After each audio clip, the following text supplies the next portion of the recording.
one of the deepest shadow and challenges within the Libra archetype is the addiction to affinity.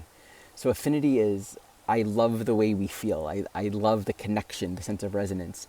And when this becomes a point of addiction, we will always in some way sacrifice our own individuality, our own wants, needs, values, self-value, our own sense of permission and deserving. And we crystallize one another in any particular relationship dynamic where the roles that we play will become necessary in order to sustain that sense of affinity.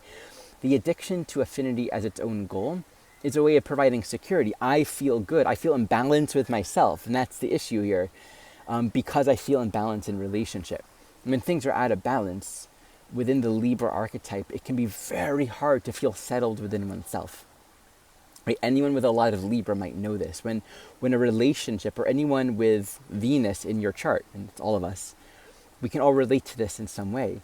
If things are out of balance or things don't feel right between you and another person, even if it's like a business matter and it's like a financial, there's a sense of, ooh, this doesn't feel right. And anything that might be bringing up, oh, I don't want to disappoint the other person, or like I'm compromising myself in some way. If we're not really in integrity with ourselves, if we're not really catching ourselves and really putting the truth first, it's actually incredibly easy to say, oh, well, I don't want to bother them. I don't want them to be angry at me. Or like, they already gave me so much. I don't want to bring up this little point or this issue. Any relationship, it can be incredibly easy to say, oh, I don't want to be uncomfortable with the possibility of feeling out of balance with this person. You know, and this often just creates eventually the net effect of, I can't be myself around you, or this is so unfair. Like the heightened net effect reality of being out of balance with oneself, with reality, because we're trying to force an appearance of affinity. So all addiction to affinity, it's going to create on the outside, right, and even in our beliefs, the appearance of things working out really well. And we will justify it. It'll seem balanced, it'll seem right. And this is one of the basic teachings around understanding codependency within relationship. Oh, it's okay because we feel so good together, or they're satisfied, they're happy, it's okay if I'm ignoring this part of myself, right? We're always going to be justifying why not to just put the truth first, because things are in balance right now. So this actual state of balance, it's not in harmony with the Tao. It's not in the flow. The balance is tenuous,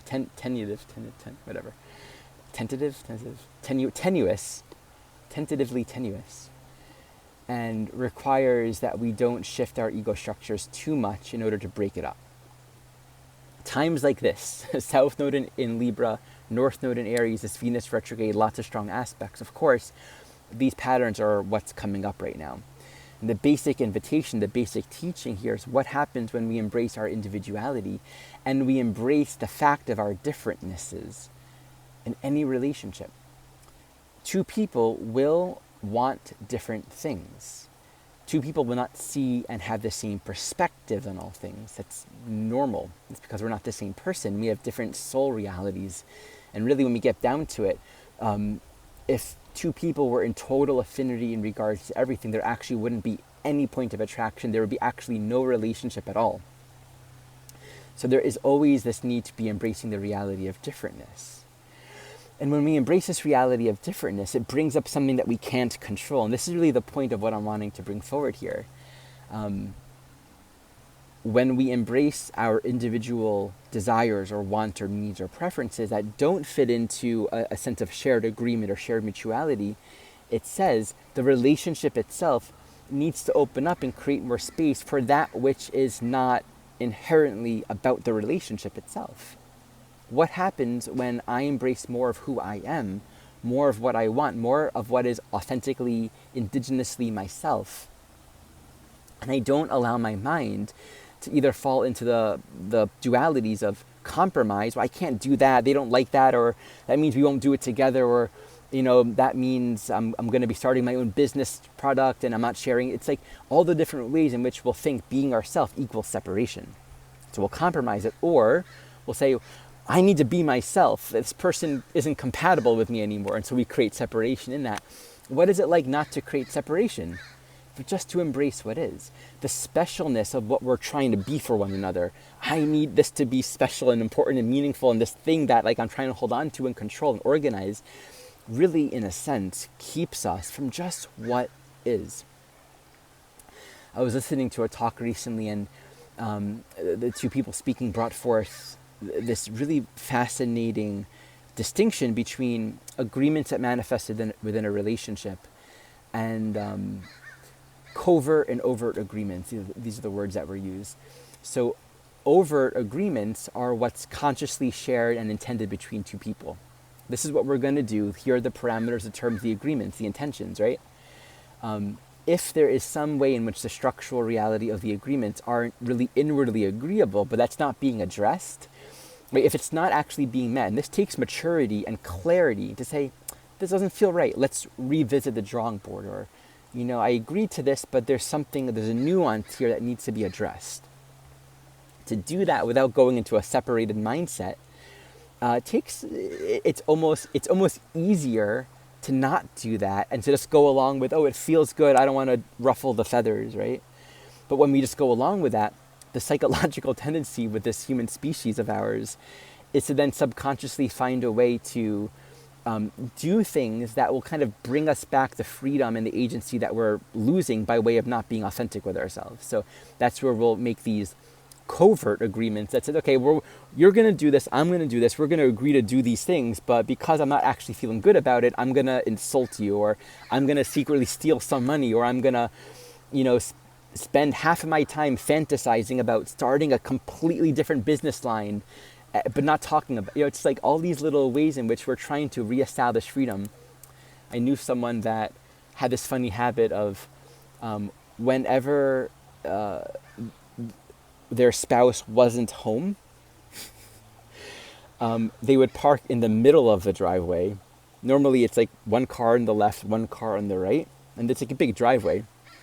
But whenever they had the spaciousness, they would park right there in the middle. It's like reflecting some sense within themselves where they don't feel like they have enough space for themselves. So it's like this funny little, I'm going to take up space and park in the middle of the driveway. And I'm not saying that's a bad thing, but it's like, look at these subtle ways in which maybe we're not addressing where we need more, or we don't feel good about the terms of existing structures. And we're always going to find some way of compensating for what we feel like we're not getting, or what we feel like we're losing. And that's never healthy. Like covert relationship patterns are never good. They're never healthy. They're always bad. They're always going to have bad results, right? Overt, that which is clear and out in the open, is always good, right? So, but it does take some level of conscientiousness. It's a little bit easier, again, to kind of not deal with it. But that's the point here. Aries North Node, deal with it. Be yourself. Don't be addicted to affinity. And what's always going to happen when we embrace that is it's simply going to expand and heal and realign the relationship. No relationship ends, by the way. We have to stop thinking in those terms. I ended a relationship. We ended a form. We ended a construct. That's all it is. Like, there is always, on some level of being, relationship, right? In its most extreme, two people may not see or talk to each other ever again, right? But there is actually still relationship. And relationship is between two infinite beings that are expressing through a human body, and we're very form identified. So we think like, well, there's only a relationship if I see you in time and space, and we're doing things in time and space with our bodies, with our minds, with our words, right? But relationship never ends. It's just a matter of how are we organizing it in our minds? And I think in many ways, the deeper healing, the deeper teaching, the deeper purpose of all relationships is coming back into a place of unconditional love and appreciation for one another. That unconditional love and appreciation says, when I think about you, when I think about the past, all I have is appreciation. There's that teaching in A Course in Miracles. Forgiveness is simply forgetting the things that weren't true, that we thought about the other person, and only remembering the loving thoughts. Only remembering the loving thoughts, and everything else was just a mistake of our thinking. The mind and our perception will only gravitate towards a defensive, adversarial way of thinking when we actually don't feel or know that we are free in this moment, that we are free. If we don't know this, we will create perceptions that reflect that ignorance. The reality out there isn't making us unfree.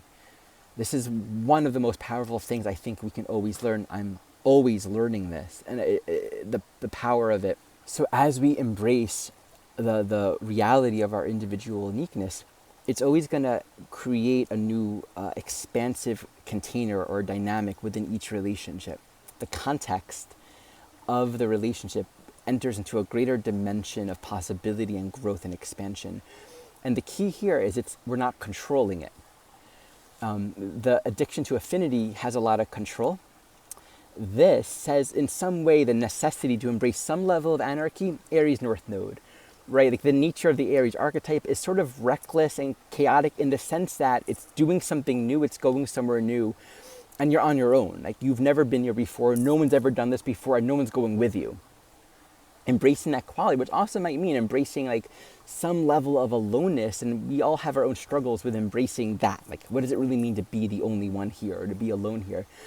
But it brings us back into a relationship where then there is the space and the possibility of so much more growth and possibilities and healing potential that nourishes the container and each individual within it in ways that we couldn't have created otherwise. And that's the point here. I'll close with this thought. It seems in spirituality and in life, like a principle is that there's always a seemingly paradoxical movement of going in one direction to eventually go in the other, right? For unification, if we're trying to get to unification, we'll never get there because actually what we're doing is we're trying and we're attached to a result which is in the future, which is in our mind. So the unification will never arrive from there.